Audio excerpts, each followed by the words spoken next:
Hello students and welcome to InstaHouse Geography class. We believe in democratizing education for all. Last time we studied the different types of farming which is done in India, and also we spoke about the different types of crops grown in India, right? So let us see what is in store for us. Non-grain food crops. Oilseeds in India. India was the second largest producer of groundnut in the world.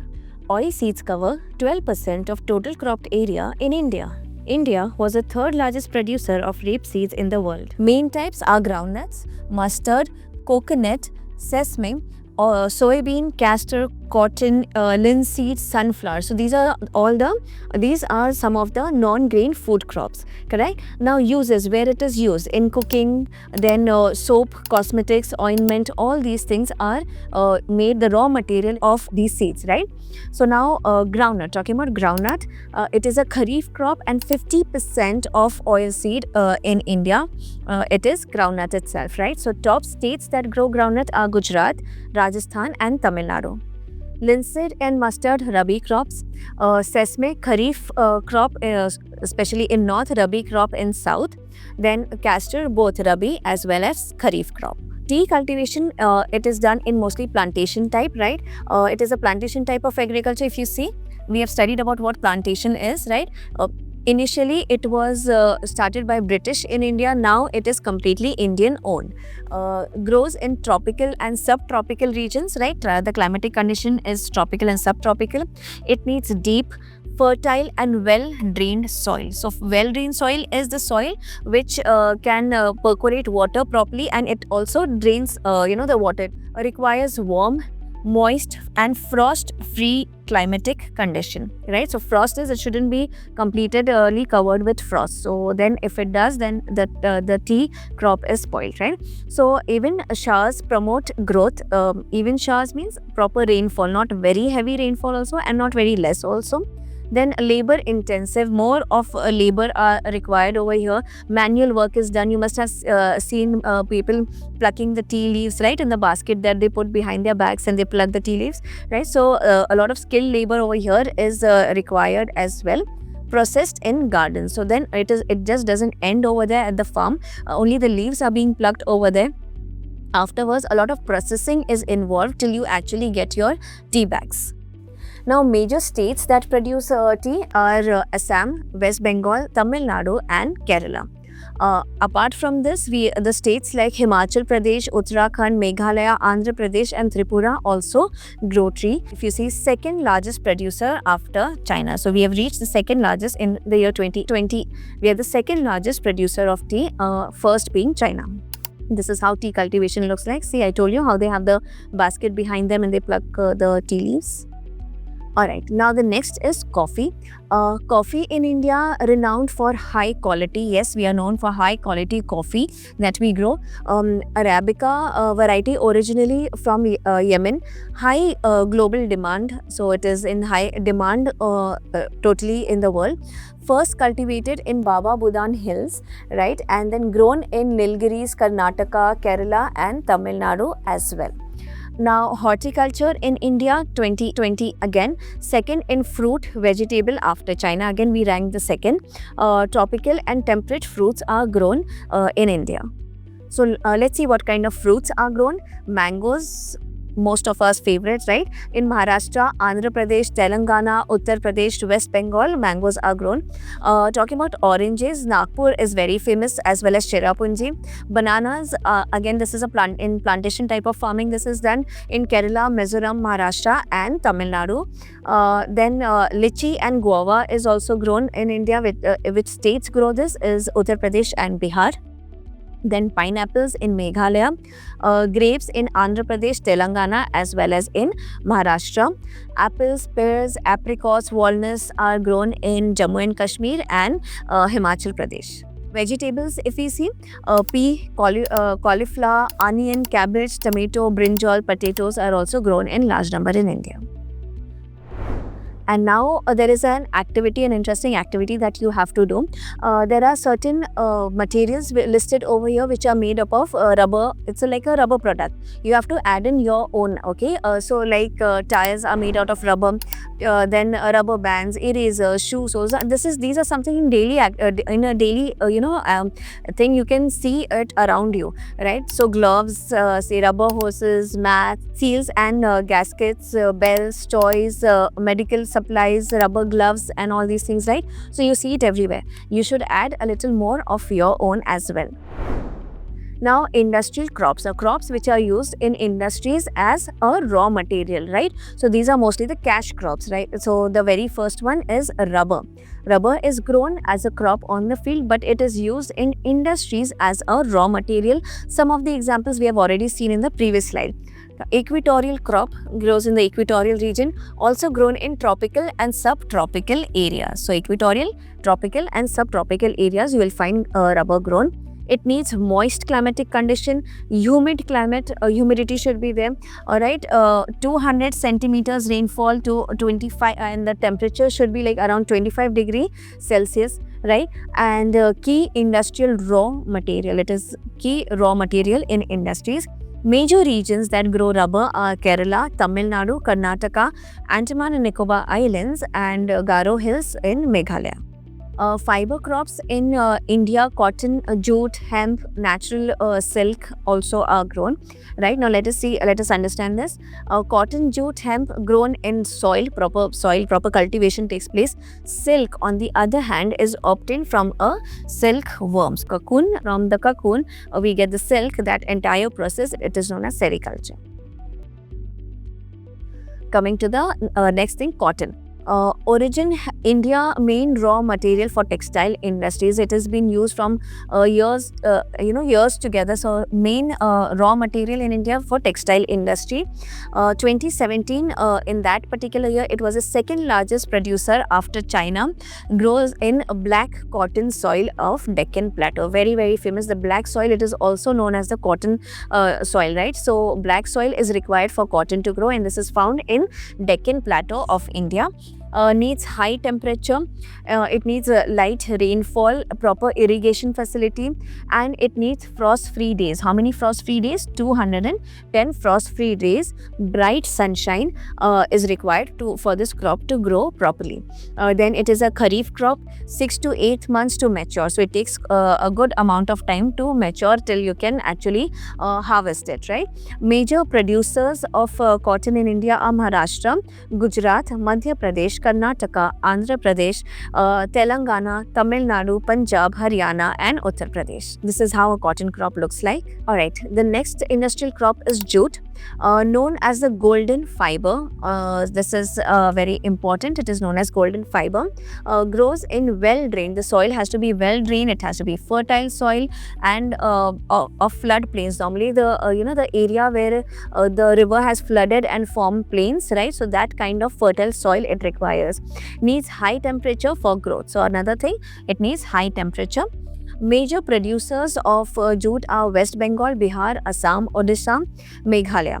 And what are the uses? They make gunny bags, they make mats out of his rope, yarn, carpets, artifacts. So all these things are made, hence it is termed as a golden fiber. Historical context, if we see agriculture in India, a practice for thousands of years, or from thousands of years we are in India, agriculture has been practiced. Lack of techno-institutional changes which is hindering the production, the amount of production that could be, right, in India. So we need to develop a little more where it comes to technology. Then reliance on monsoon. We are totally dependent on monsoon for supply of water, right, to our crops, and natural fertility remains prevalent. So here what is happening, the natural fertility of the soil is there. Yes, it is there, but then what happens if constantly we are growing crops on that? The crops take nutrients from the soil, right? So if constantly we are growing and we are not giving the soil to replenish, what is going to happen eventually with the soil? It is going to lose its fertility, right? So these are small little things that we need to take care of, and the farmer should be educated regarding these things. Now, post-independence, what happened? Okay, what are the different reforms that took place after independence? Focus on collectivism. Okay, so they started integrating things, consolidation of holdings, cooperation, abolition of zamindari system. Earlier, this zamindari system was, a lot in what you can say in process, where people used to keep their fields for at mortgage for, the farmers are poor, right? If they needed some investment to be made, they had to take the money from the rich landlords and all. So all these things were happening, where a lot of exploitation of farmers was going on. So all of these things were slowly abolished, correct? And then the focus was on private ownership also, and of course we'll be learning more about this in further classes. But yeah, land reforms was the main focus. So main thing, reformation of land of the first 5-year plan which was done. So land reform, we knew that we are an agrarian country. Agriculture is the backbone of Indian economy, so we had to focus on this. So first 5-year plan, land reform was our major agenda.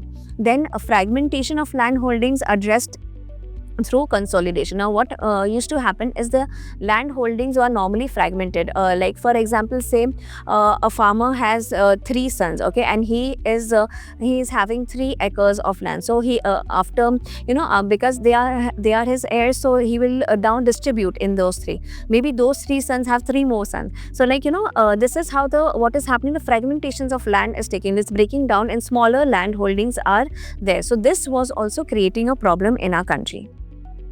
Now, implementation challenges. What are the challenges over here? Enacted land reform laws, but implementation was quite slow. It took time for it to actually get into the system. Agricultural reforms, especially in 1960s and 70s, green revolution. This is something very, very important. It totally changed the face of agriculture in India, right? It actually got a revolution, if you can say. Use of package technology, a proper good technology was used. The farmers were educated. The HYV seeds were used and made available to the farmers. The high yielding variety of seeds, right? All of these techniques, how to use water, what kind of crop requires how much amount of water, proper irrigation techniques were introduced. So all of this got a total different change in a modernized agriculture was now taking place. White Revolution, on the other hand, operation, also known as Operation Flood, development concentrated dairy product. Basically, this was dairy development area. So dairy products over here, that is the White Revolution. Comprehensive land development, 1980s and 90s. Institutional and technical reforms started taking place. Changes started taking place here. Crop insurance against drought. Now here, insurance was given to the farmers when there is a drought, when there is less water and the regions are dry. There's no rainfall. Maybe as we saw that many farmers are dependent on rainfall for their for the water to the crops, right? So yes, insurance was given. If there is any natural disaster like flood, cyclone, fire, other diseases spread, so yes, they had certain kind of backing. Establishment of Gramin banks. So these also provided a lot of help to the farmers. So these are small banks which gave cooperative societies were also there, which gave loans to the farmers on less interest, okay, and low interest loans for farmers, as I said. So that is one thing. Then introduction of Kisan Credit Card. So KCC, this is one thing, Kisan Credit Card, and personal accident insurance scheme was also initiated.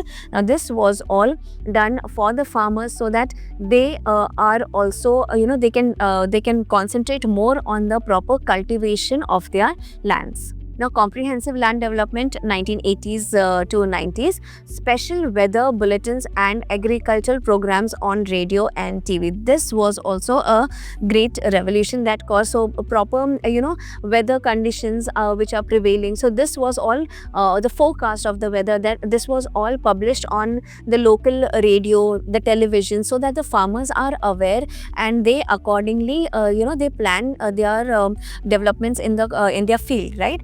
The government announced minimum support price, remunerative and procurement prices for the crops. Okay, now this is how the modernized agriculture looks like.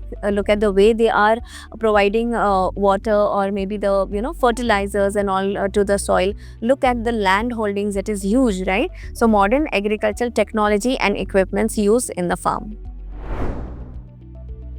Bhudan Gramdan movement. This is something that we should know. Vinoba Bhave, Gandhi's spiritual heir, promoted Gram Swarajya. Alright, now he spread certain. Let us see what his contribution was. Spread Gandhiji's message through Padyatra. He spread his messages through his Padyatra. Then Pochampalli, if you see here, landless villagers requested land. Now here there were many villagers who had no land. They didn't know how to where to grow their crops, and also they requested for land. So Sri Ramchandra Reddy, he was a person who donated 80 acres of land to these landless villagers. Okay, so this is Bhudan.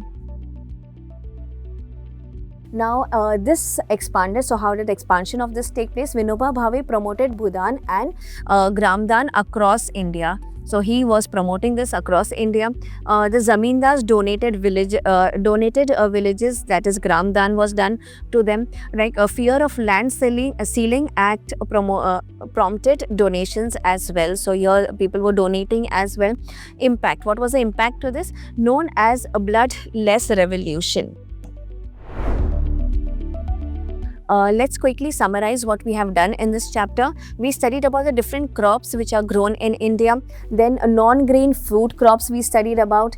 Industrial crops and major producers. In which state is the major producer of those industrial crops.